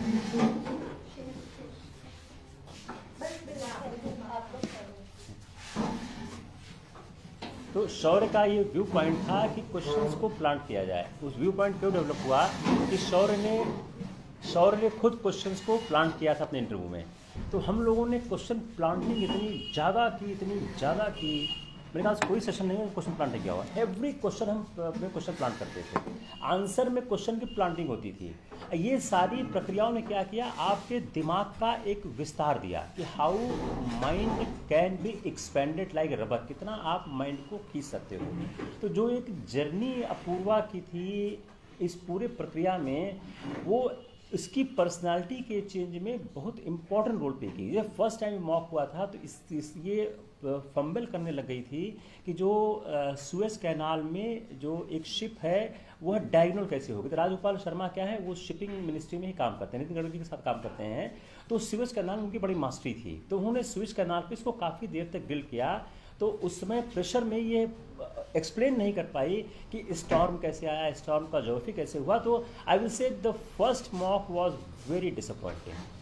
Every one was even Apurva के चेहरे से दिख रहा था कि a highly disappointed viewpoint on the first mock. तो फर्स्ट मॉक बहुत डिसपॉइंट, लेकिन क्या है कि जो रिट्रीविंग शुरू हुई इसके बाद कि कैसे हम लॉस्ट ग्राउंड को रिट्रीव करते हैं, कैसे चीज़ों को देखते हैं, कैसे टॉपिक बनाते हैं, कैसे डिस्कस करते हैं, शायद ये बड़ा मेजर पॉइंट प्रूव हुआ इस बात को लेके। अगर कोई कोचिंग वाले इसको सुन रहे हैं तो हम ये भी सिफारिश करना चाहिए लोग इसको समझने की कोशिश करें कि कैसे इंटरव्यू के मुद्दे पे लिया जाना चाहिए। और जो अपूर्वा की सेल्फ स्टडी है वो सबसे हाई पॉइंट है 68 रैंक के बनाने में, उससे बड़ा हाई पॉइंट इस पूरे प्रिपरेशन में कुछ भी नहीं है। क्या ओपिनियन आपके बताइए अपूर्वा जी? यस सर, डेफिनेटली जो फर्स्ट मॉक मैंने दिया था तो एज ए ऑलरेडी सेट कि न्यूज़पेपर पढ़ने का मेरा बिल्कुल मन नहीं होता था, तो न्यूज़पेपर आके रखे हुए मैं पढ़ नहीं रही हूँ। स्विस कैनाल की न्यूज़ इतनी बार आई थी तो तब मैं पढ़ नहीं रही थी। तो after that mock I realise कि न्यूज़ मतलब वो ऐसी कोई बड़ी न्यूज़ नहीं थी, मतलब ऐसी इन डेप्थ वाली न्यूज़ नहीं थी। आपको अगर बेसिक भी पता होता तो आप बता लेते, और वो न्यूज़पेपर में 4 दिन से आ रही है। तो न्यूज़पेपर मिस करने से यही होता है कि जो पूरी दुनिया को पता है 4 दिन से सब लोग वही पढ़ रहे हैं, और आप सिविल सर्विसेज के एस्पिरेंट हैं और फिर वो आपसे पूछ रहे हैं और आप नहीं बता पा रहे हो, तो वो इम्प्रेशन खराब जाता है कि आप इसको उतना डिलीजेंटली वर्क नहीं कर रहे हो।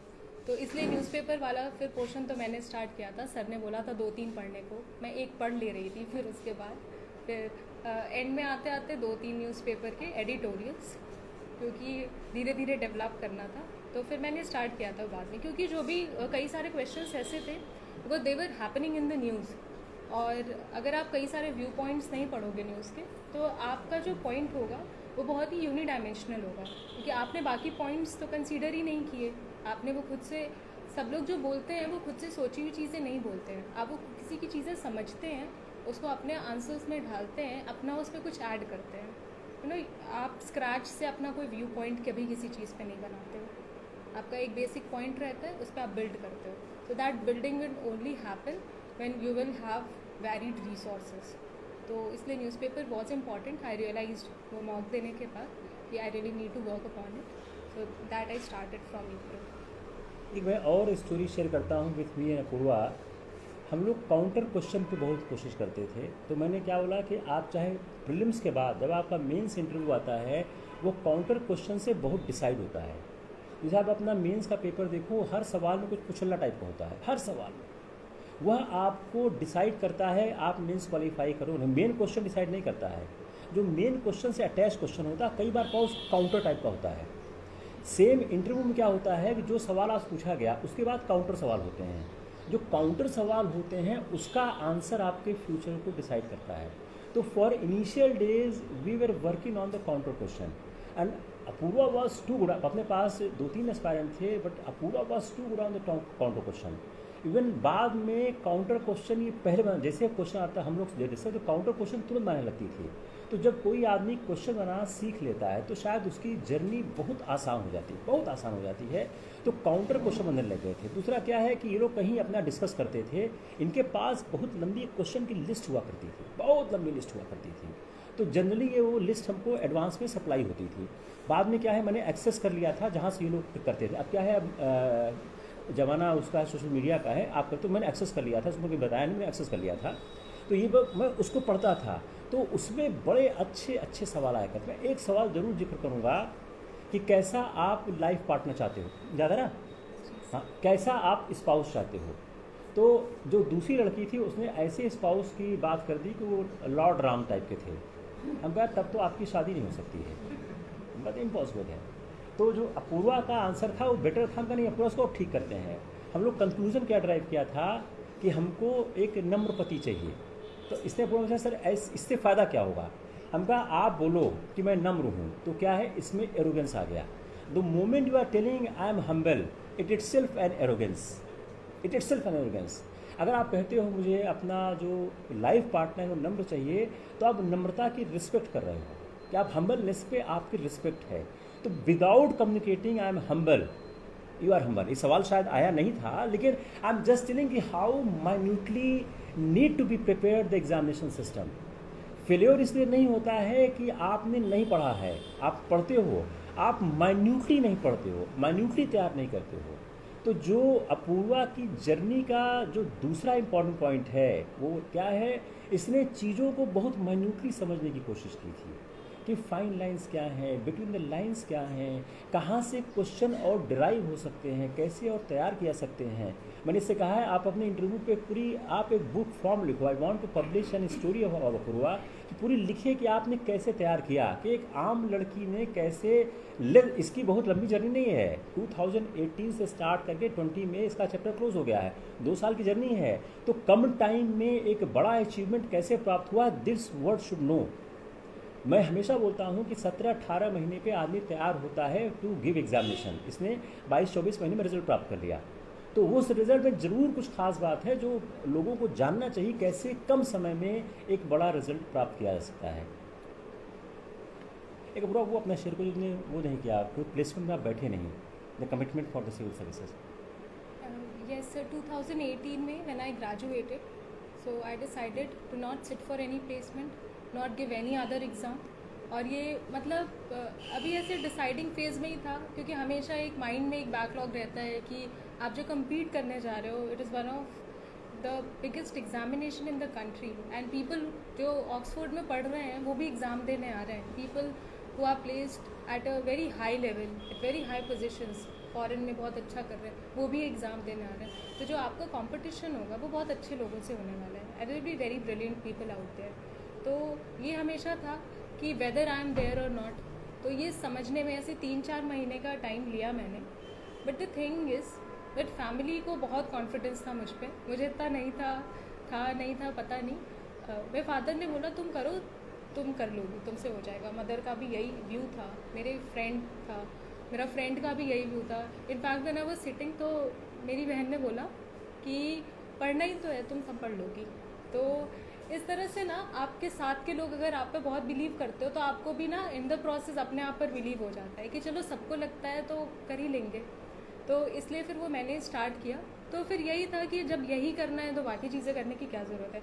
और इनफैक्ट जो फर्स्ट ईयर 2018 के अगस्त से जो प्रीलिम्स तक मैंने प्रिपरेशन करी थी, उसी का रिज़ल्ट था कि 2019 और 2020 के UPPCS में मेरा सिलेक्शन हुआ, बिकॉज वो जो बेस था वो बहुत स्ट्रांग हो गया था स्टार्टिंग से ही। तो इसीलिए जब ये डिसाइड हो गया था कि करना तो यही है, तो फिर बस यही एग्ज़ाम दिया, इसी से रिलेटेड एग्ज़ाम दिया। और फिर ये कोई ख्याल नहीं आया कि बाकी लोग क्या कर रहे हैं, हमने क्यों नहीं प्लेसमेंट दी।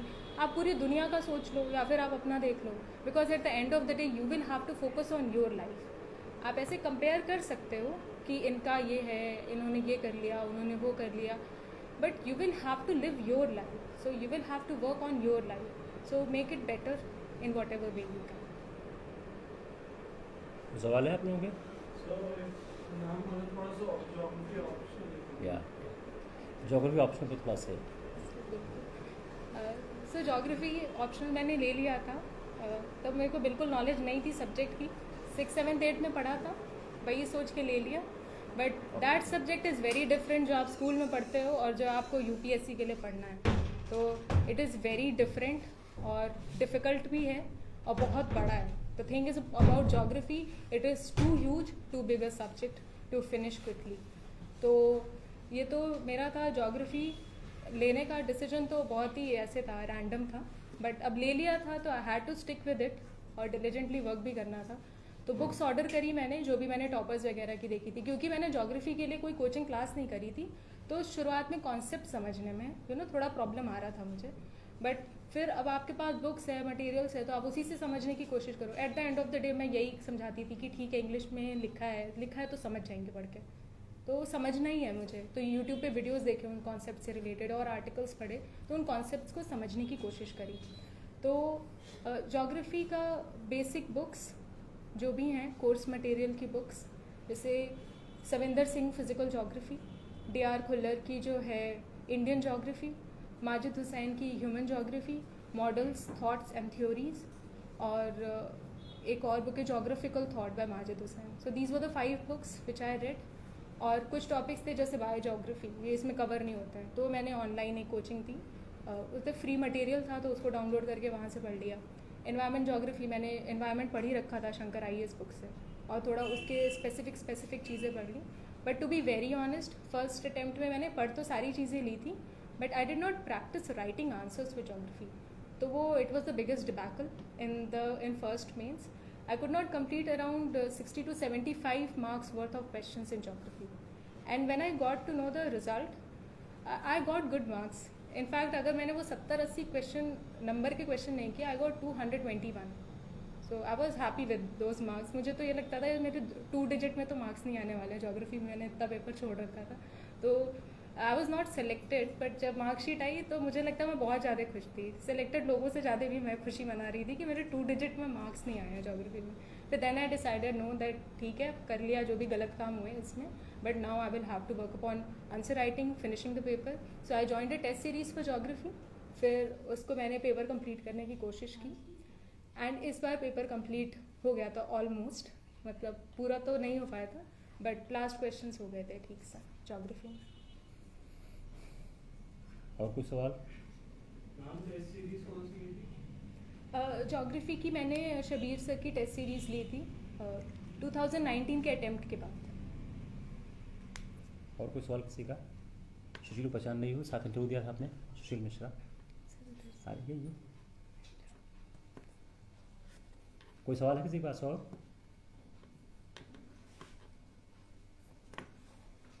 अपूर्वा एक शहर की पूरी हीरो बन चुकी हैं, और सब लोग उसके रिक्वेस्ट करते हैं इनका सम्मान किया जाना चाहिए. पता नहीं कितना सम्मान इनका होगा, होना भी चाहिए. सबसे बड़ी बात क्या है कि इलाहाबाद ऑलमोस्ट ख़त्म हो चुका था. मुझे तो नहीं याद आ रहा पिछले 10 सालों में किसी ने इतनी अच्छी रैंक प्राप्त की. और मैं सबसे बड़ी खुशी की बात यह है कि उन्होंने खुद पढ़ के रैंक प्राप्त की. जो सेल्फ स्टडी का जो एक इलाहाबाद का यूएसपी सेल्फ स्टडी हुआ करता था, उसको अपूर्वा ने इस्टेब्लिश किया. दैट्स द मेन इशू, और शायद ये आप लोगों के लिए काफ़ी प्रेरणादायक होगा. और कोई और सवाल नहीं है तो फिर हम कमेंट में किसी ने पूछा है. हाँ, डेली रूटीन मैन का. अच्छा, यस यस. हाँ, सर अभी जैसे I want to be very honest, so I can not sugar coat anything and tell कि रूटीन मेरा बहुत अच्छा था, ऐसे उठ के पढ़ रहे हैं सुबह से, ऐसा नहीं था रूटीन. तो the thing about the routine was कि अगर मेरा एग्ज़ाम है तो मुझे एग्ज़ाम के लिए सिलेबस कंप्लीट करना है और मुझे पढ़ना है. अब उसके लिए जैसे कभी रात में पढ़ रहे हैं पूरा, फिर दिन में सो रहे हैं, फिर दिन में पढ़ रहे हैं. The thing about the study was कि मुझको कंप्लीट करना है, चाहे कैसे भी करना है. कभी कभी एक दिन में मैंने 2 बुक्स रिवाइज़ करी हैं, कभी 3-4 दिन में मैंने कुछ नहीं पढ़ा है. तो that was not a good routine. तो I am not a best person to talk about routines. I definitely worked upon the routine thing. जब एग्ज़ाम आने लगते हैं ना तो सारा रूटीन एकदम बढ़िया हो जाता है. अब आपके 1 महीने बचे हैं एग्ज़ाम में, तो सुबह उठते ही बस यही टेंशन होती है कि ये नहीं पढ़ा, ये नहीं याद हुआ, वो नहीं याद हुआ. तो वो सुबह से लेके शाम तक फिर पढ़ना ही पड़ता है. तो सब बन जाता है रूटीन. नहीं, अपूर्वा की रूटीन मैं बताता हूँ. ये कभी क्लास बंक करती थी बगैर बताए. जैसे मान लो 4 दिन क्लास चल गया, एक दिन फ़ोन नहीं करेगी, तो फिर इसको चेस करना पड़ता था. तो इसके में ये भी है कि कई बार रूटीन मिस कर देती है. ये बात तो थी इनके साथ, वो जो मैंने ऑब्ज़र्व किया कि अक्सर ये एक मैं अपूर्वा की कहानी ज़रूर सबको कोट करता हूँ कि एक बार अपूर्वा क्लास में 4:06 पे आई, 6 मिनट लेट आई थी. मैंने बोला कि इस 6 मिनट का हिसाब कौन देगा, और ये अपने बहुत महंगे पड़ सकते हैं. उसके बाद से ये रूटीन पे रही हैं ये. तो रूटीन पे इनके साथ क्या है कि जो मैंने ऑब्ज़र्व किया कि इंजीनियर्स के साथ ये दिक्कत है कि इंजीनियर्स क्या है, वो एक बार एक सीरीज़ चलाएंगे, बीच में ब्रेक कर देते हैं. ये अपूर्वा के साथ था. तो शायद बात अपूर्वा की ठीक है कि रूटीन क्या है, आपको सिलेबस पूरा करो. अब घंटे से तो कोई फ़ायदा नहीं होता ना, यूटिलाइज स्टडी होनी चाहिए. और कोई सवाल? करंट अफेयर्स के लिए न्यूज़पेपर्स एज इन पढ़ने के लिए कि अंडरस्टैंडिंग की क्या न्यूज़ चल रही है, और फिर जो भी किसी भी कोचिंग इंस्टीट्यूट का आप करंट अफेयर्स का मटेरियल निकाल लो, उसको पूरा पढ़ लो. उसका जब प्रीलिम्स होने लगे तो उनका प्रीलिम्स का मटेरियल पढ़ लो, मेंस होने लगे तो उनका मेंस का मटेरियल पढ़ लो. द थिंग इज़ कि सारे लोग वही मटेरियल पढ़ रहे हैं, तो आपके नंबर इसलिए अच्छे नहीं आएंगे क्योंकि आपने वो मटेरियल पढ़ रखा है. आपके इसलिए क्वेश्चन सही होंगे क्योंकि आपको उन चीज़ों की समझ है. चीज़ों की समझ होना इज़ मोर इम्पॉर्टेंट कि आपने अब 500 पन्ने पूरे याद कर लिए हैं किसी भी मटेरियल के, तब आपके सही होने वाले हैं. तो मटेरियल पढ़ो, but material is not the goal. जो क्वेश्चंस एग्जाम में आएंगे उसको सही करना, दैट इज़ द गोल. तो वो मिस नहीं करना है. क्वेश्चन में 2 सेक्शन थ्योरी का होता है, 1 सेक्शन करंट का होता है जनरल. ऐसा कोई वाटर टाइट कंपार्टमेंट नहीं है कि मेंस आपको करंट इतना आएगा, ये इतना आएगा. जनरल सेंस में, जनरल सेंस में बात. जैसे स्टैटिक पोर्शन एक रहता है, एक उसका वेटेज. जैसे प्रिलिमिनरी के रिस्पेक्ट में अगर बात करें तो स्टैटिक पोर्शन का आप मान सकते हैं 40 to 50% तो वेटेज है और 50% अराउंड करंट अफेयर्स का वेटेज है। और उसमें भी आप करंट अफेयर्स वो ऐसे नहीं पूछते हैं कि एकदम स्पेसिफिक टाइप की चीज़ें। करंट अफेयर्स में भी वो बैकग्राउंड में स्टैटिक पे जाते हैं। तो करंट अफेयर्स कवर करने के लिए आप न्यूज़पेपर पढ़ते रहो तो वो चीज़ें आपके सबकॉन्शियस में जाएंगी। प्रीलिम्स तक मैं न्यूज़पेपर पढ़ती थी पहले, और प्रीलिम्स के बाद जब मेंस आता था तो न्यूज़पेपर बंद कर देती थी। और फिर उसके बाद तो फिर मैंने इंटरव्यू के लिए फिर मैंने स्टार्ट किया न्यूज़पेपर पढ़ना। तो न्यूज़पेपर पढ़िए और जो भी कोचिंग का मटेरियल है वो भी पढ़िए, तो आपका क्या है वो आपका काम आसान हो जाएगा, आपको उतने नोट्स नहीं बनाने पड़ेंगे। तो यूटिलाइज योर टाइम पहले, कि अब आप न्यूज़पेपर से बैठ के दिन रात नोट्स बना रहे हो तो it is not worth that much effort. आप उस टाइम को बेटर कहीं और यूटिलाइज कर सकते हो।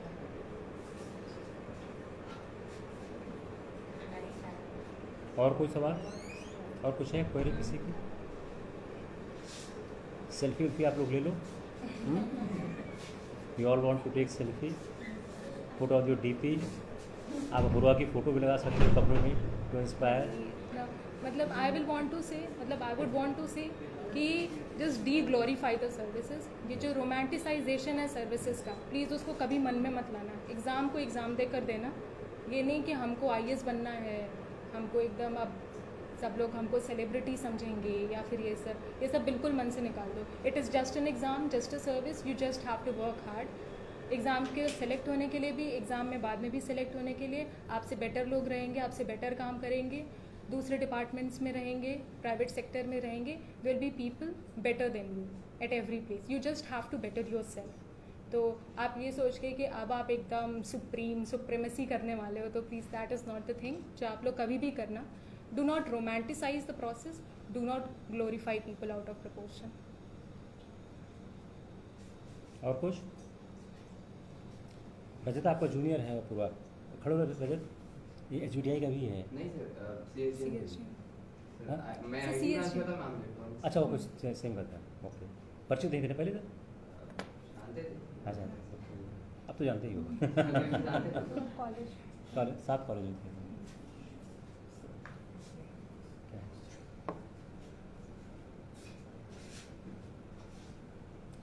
लास्ट क्वेश्चन तनु का। अपूरा सवाल का है, for which qualities board members are looking for apart from studies, and it is truth if someone has a hobby then member ask anything from that field. Definitely they will ask about hobbies. Hobbies में उनको ऐसे interest नहीं है कि वो आपके hobbies में बहुत आप में इंटरेस्ट ले रहे हैं। They want to know what kind of person you are, and उनको पता चलेगा आपके हॉबीज़ पे जब वो क्वेश्चन पूछेंगे। इसलिए नहीं वो पूछ रहे हैं कि उनको मूवीज़ के बारे में जानना है, उनको बुक्स के बारे में जानना है। They want to know from those questions the kind of person you are, and hobbies are the things जो इसमें रिफ्लेक्ट करती हैं, क्योंकि एक नॉन एकेडमिक चीज़ है, उसमें आपकी पर्सनैलिटी बहुत ज़्यादा सामने से आती है। तो क्वेश्चंस पूछे जाते हैं। जैसे मैंने लिखी थी कुकिंग नदर्न इंडियन रेसिपीज़, तो एक मैम ने पूछा भी था कि क्या डिफरेंसेस हैं नदर्न इंडियन रेसिपीज़ में और सदर्न इंडियन में, स्पाइसेस में क्या डिफरेंसेस हैं, कौन सी स्पाइस किस में यूज़ होती है, एक ये क्वेश्चन था। मूवीज़ पे भी मेरी हॉबी थी, तो उस पर सर ने पूछा था कौन सी मूवी लेटेस्ट में देखी, तो मैंने शेरनी का बताया। उन्होंने कहा क्या तुमने इससे समझा, what was your understanding of the movie. तो मैंने उसको 4 डायमेंशंस में उनको करके बताया कि ये समझा। और फिर जैसे मेरी एक हॉबी, मैंने 3 हॉबी लिख रखी थी। ऐसे तो मैं सोच रही थी 2 लिखने का, बट मैंने 3 लिख दी थी। रीडिंग बुक्स का भी किया था। तो सर ने एक क्वेश्चन पूछा था कि आपने हमको अपनी कुछ वीकनेसेस बताई हैं, how do you want to work upon those weaknesses. तो उसमें मैंने एक बुक का भी मेंशन किया था, एटॉमिक हैबिट्स पढ़ी थी मैंने जेम्स क्लियर की। मैंने कहा कि सर मतलब मैं बुक्स भी पढ़ रही हूँ because I want to work upon the things which I think are not that good, which I want to change. तो हॉबीज़ पे तो पक्का क्वेश्चन पूछते ही हैं मोस्टली। हॉबी भी क्या है कि 2 कन्या, एक अपूर्वा थी, दूसरी लड़की थी, उसको क्या कही, वो चली गई एक कोचिंग में, उन्होंने उससे 5 हॉबी भरवा दी। It was a blunder. Apurva के साथ क्या है, इसकी स्ट्रेटजी बहुत अच्छी थी, इसने अपने गैप बहुत अच्छा भरा था। हालांकि मैं इनकी एक हॉबी से बहुत खुश नहीं था, रीडिंग बुक्स को लेके, बिकॉज इनकी बहुत ज़्यादा बुक्स पढ़ी नहीं थी। जब मैं क्लासिकल बुक्स इनसे पूछने लग गया तो उन्होंने नहीं पढ़ा था, तो मैं थोड़ा से मेरे को रिजर्वेशन था कि ये रीडिंग बुक्स, मैंने से कहा भी था कि अगर मैं भराता तो मैं रीडिंग बुक्स न भराता। इनके पास जो हॉबी थी 2 सफिशिएंट थी। ताइक्वांडो हॉबी थी, वो बहुत अच्छी हॉबी थी, उसमें से दूसरा इनकी हॉबी जो वेब सीरीज़ थी वो भी अच्छी थी। 2 हॉबी ही भरती तो शायद और अच्छा होता। मैं शेयर कर रहा हूँ। जो दूसरी लड़की थी 5 हॉबी भर दी। भरी क्यों गई? उन्होंने क्या बोला, अगर हॉबी नहीं भरोगे तो लोग बात किस पे करेंगे? जब आप जिस चीज़ को जानते ही नहीं हो उसको लेकर आप कैसे आप बात करना चाहते हो? बात उस पर करो ना जिस पे आप जानते हो। तो हॉबी भरने के लिए जो अपूर्वा की हॉबी भरी गई बहुत अच्छी भरी गई थी। और मेरी जैसे तीनों हॉबी थी, ताइक्वांडो वाज द बेस्ट। क्यों? ये इसकी ऑनेस्ट हॉबी थी, ये बचपन से सीखती थी, इसने बचपन से किया हुआ था। वो इंजीनियरिंग कॉलेज तक इसने कैरी फॉरवर्ड किया, मधु मालवीय स्टेडियम गई थी, तो हॉबी बहुत अच्छी थी और अच्छे से तैयार भी की गई थी। जितने सवाल तैयार किए गए उतने सवाल पूछे नहीं गए, लेकिन हम लोगों ने बहुत ही, अगर कहते हैं, एक्सट्रीम डे के लिए तैयार किया था कि बड़ा बेकार सा बोर्ड मिल जाए तो कैसा होगा। लेकिन उसका फ़ायदा क्या हुआ कि आपने कोशिश की है 42 किलोमीटर दौड़ने के लिए, आपको 21 किलोमीटर में ही छोड़ दिया गया, तो कुछ हुआ ही नहीं।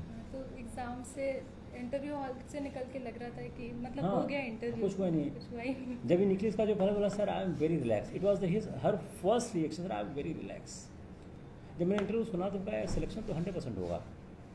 और हम लोग हमेशा टॉप 50 को इतनी बार बोलते थे, मैंने कहा 25-30 बार तो बोला ही हुआ कम से कम, क्या टॉप 50 होना चाहिए, टॉप 50 होना चाहिए। तो शायद मैं कहता हूँ जो अपना गोल एम्बिशियस था वो भी अपने को पुश कर रहा था, और काम करो और काम करो। इसने बोला कि सर मेरा मेंस उतना अच्छा शायद नहीं हुआ है, मैंने मेंस कुछ खास किया नहीं है। उनका 275 मार्क्स जो इंटरव्यू का, ये भी डिसाइड कर देगा टॉप 50 में और टॉप 200 में 20-25 मार्क का फ़र्क होता, बड़ा फ़र्क होता नहीं है। तो 20-25 मार्क्स यहाँ से भी रिट्रीव हो सकता है, तभी पूरा कन्विंस हो गया, हाँ सर ये भी हो सकता है। मार्क्स क्या मेरे आपने वो नहीं पता है, लेकिन I am telling the mind set. यह एग्ज़ाम एक माइंड सेट का एग्ज़ाम है, और हम लोगों का जो माइंड सेट था वो बहुत एम्बिशियस माइंड सेट को लेकर था।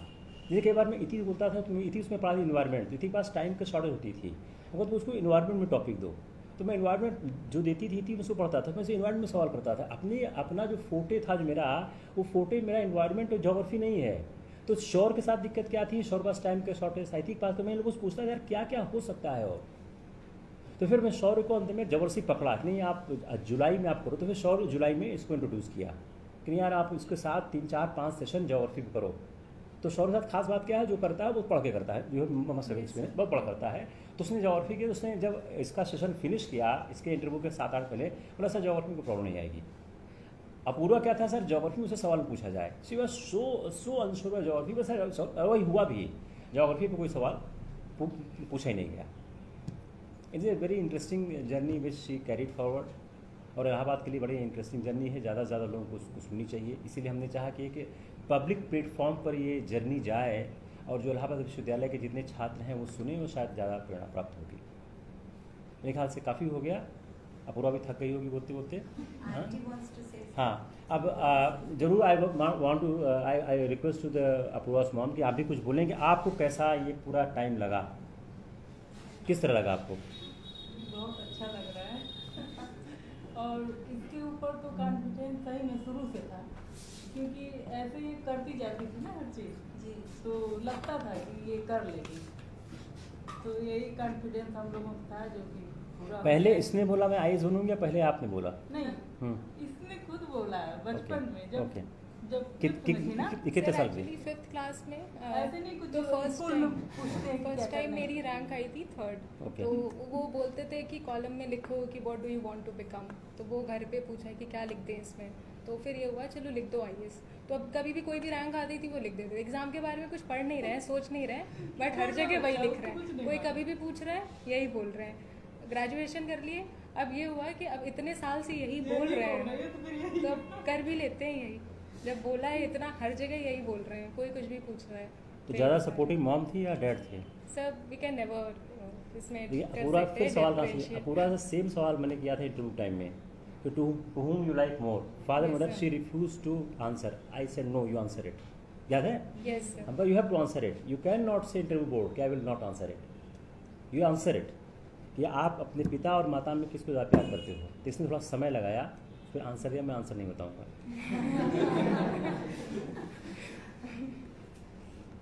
दूसरा क्या है कि मैंने इस पूछा तुम कब तक एग्ज़ाम, मैं लड़कियों से अक्सर पूछता हूँ ना कि आप कब तक एग्ज़ाम देना चाहते हो, तो उसने बोला नहीं सर मैं तो 6 अटेम्प्ट दे दूँ, my dad is very supportive, आप अपना 6 अटेम्प्ट दे लो, उसके बाद फिर हो। मुझको इनफैक्ट कभी कभी लगता था कि मैं 6 अटेम्प्ट पता नहीं दे पाऊँगी कि नहीं दे पाऊँगी, मेरा मन करेगा कि नहीं, इतना मतलब इतना, because it is a daunting process. आपको रोज़ ये करना है कि एग्ज़ाम देना है, होगा कि नहीं होगा। आप कितना भी बहुत आपको पॉजिटिव आउटलुक है, आपके लोग बहुत ही सपोर्टिव हैं, बट ये क्वेश्चन हमेशा आपके मन में आता रहेगा। तो ये इसकी इंटेंसिटी कम हो सकती है, but the question will be there आपके मन में। तो मुझे लगता था 6 अटेम्प्ट मैं दे सकती हूँ कि नहीं, but my father was like नहीं, जब तक नहीं होता तब तक तो कोई दिक्कत नहीं है, 6 अटेम्प्ट दो, तुम सारे दो। और उनको था कि तुम कर सकती हो। एक मैंने अपूर्वा से रिक्वेस्ट किया है कि जिस तरह हम इस शहर को आगे ले जाना चाहते हैं, शहर से ज़्यादा लोग सेलेक्ट हों, उसका रास्ता एक ही है कि हम लोग इस व्यावसायिक कोचिंग से अलग हट के उन लोगों के सहारे पढ़ाने की कोशिश करें जिन्होंने एग्ज़ाम को क्लियर किया है। हर आदमी जो क्लियर करता है उसकी अपनी एक स्टोरी होती है। तो आई रिक्वेस्ट है कि आप भी पढ़ाने की स्टार्ट करो, मेंटरशिप करो। तो अपूर्वा ने कहा मैं ज़रूर करूँगी। तो Apurva will also mentor the boys and girls of the city.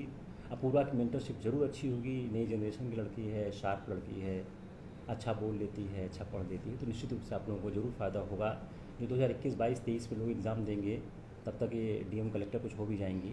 तो उस समय ये बड़ा अच्छा हुआ कि जब पत्रकार मुझको फ़ोन करने लगे तो बोले सर क्या लिखें, ARTU से SDM। हमका बेबो ARTU नहीं, कलेक्टर लिखो आप। तो क्या है, पत्रकारों को तो पता नहीं था ना, तो ARTU की वजह से ARTU से SDM हो गई होगा, नहीं कलेक्टर हो गई है। तो उन्होंने भाई छापा का पूरा त्रिपाठी है, वो ARTU ने कलेक्टर बनेंगी, है ना, जो कह रहा था।